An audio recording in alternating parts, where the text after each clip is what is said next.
कसं काय काय त्रास होतो त्याला? त्याला सर्दी झाली हा. 2 दिवसात आज समजा सर्दी झाली तर एक दुसऱ्या दिवशी कप हा हा कप झाला की ते 4-8 दिवस खूप परेशान राहायचं लागतं. पोट असं हापसायचं, हा हा श्वास घ्यायला त्रास होतो. हम्म. आता हे गोळ्या चालू केल्यापासून म्हणजे त्याचं पोट हापसत नाही. हा. पण सर्दी वगैरे जरी झाली तर तो इतका हे होत नाही, बरोबर. कव्हर होतो पण. ओके.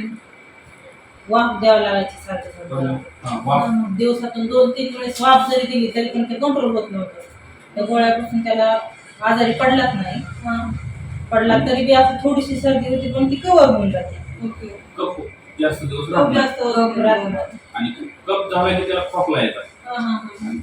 खोकला चालू झाला बाहेरचं खायला तर बिलकुल जमत नव्हतं सांगायला. ओके. पाणीपुरी नाही किंवा बाहेरचे असे कुरकुरे हे ते आहेत का नाही दुकानचं ते बिलकुल जमत नव्हतं. ते खाल्ले की लगेच आजारी संध्याकाळच्या पडायचा. हा हा. केक जमत नव्हता. ओके. पण आता खातो तो पण असं आजारी पडत नाही. हा. फरक 100% म्हणजे 90% फरक त्याला आहे. असं. हम्म. खायला पण जेवणात पण फरक पडलाय.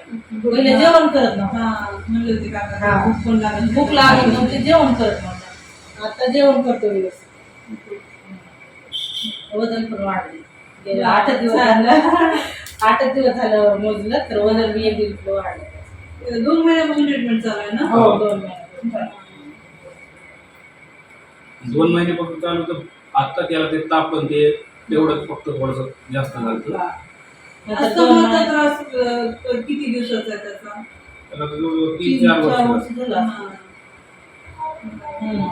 ऍडमिट होता औरंगाबादला 8 दिवस तर तेव्हापासून मग सारखंच चालू झालं त्याचं 8 म्हणजे तो दिवस. बाहेरचं जोपर्यंत खात नव्हता हम्म. तोपर्यंत हा त्रास नव्हता. हा हा. त्यांनी जेव्हा बाहेरचं खायला चालू केलं समजा कधी कधी बरोबर. तर एक दिवस थोडा फुफट्याचा त्रास झाला त्याला. धुळीची बी ॲलर्जी. हा. आणि त्या धुळीमुळे तो संध्याकाळी एकदम परेशान झाला. बरोबर. मी ड्युटीहून आलो हम्म. ते कशी झोपलो मी ते आता पोटावर हात ठेवला तर ते असं जसं लहान वासरू उन्हात बांधल्या कसं लागतं हा. तितकं त्याचं पोट असं हलू लागलं. मला वाटलं की हे आजार काहीतरी दुसराच आहे. हम्म. असं कधी नव्हतं झालं. बरोबर. डॉक्टरकडे गेलो तर ते म्हणे बालदाम्याचा त्रास आहे, काढल्या कुपोसात कुठं आवाज आहे ना असं तसं करून त्यांनी औरंगाबादला रेफर करावं लागलं. बरोबर. गंगापूरून रात्री 11 वाजता आम्ही औरंगाबादला दाखवलं. तिथं कवर झालं समजा 2-4 दिवस ॲडमिट राहावं लागलं. हम्म. त्याच्यानंतर मग तिथं दुसरे डॉक्टर होते त्यांच्याकडे दाखवले. हम्म. त्यांचं ट्रीटमेंट राहायचं 3-4 दिवसाची. हम्म. अँटीबायोटिक औषधं ते द्यायची. बरोबर. त्यांनी कवर व्हायचं. ते नेहमीच पडायचं आजारी पडायचं. 8 दिवसाला 15 दिवसाला पहिले औषध संपुष्ट तर लगेच दुसऱ्या वेळेस दवाखान्यात दुसऱ्या वेळेस आजारी पडायचा. 8 दिवसाला आणि 15 दिवसालाच तो आजारी पडतो. तोपर्यंत काहीतरी खायचा परत तेच अजून पण आता रिपीटेड एवढं होत नाही कधी.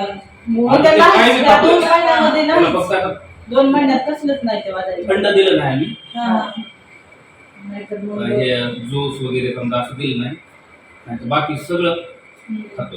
ज्यूस पण पितो पण घरचा त्यात बदलून नसतो ना हा. असं. बरोबर. ज्यूस प्यायचंय का मग? आता पिऊ शकतो ज्यूस सुद्धा. ज्यूस मग बनवते पण थंड देत नाही बर्फ टाकत नाही घरचंच. नाही आता थोडं थोडं चालू केलं तर काय हरकत नाही. हा ना.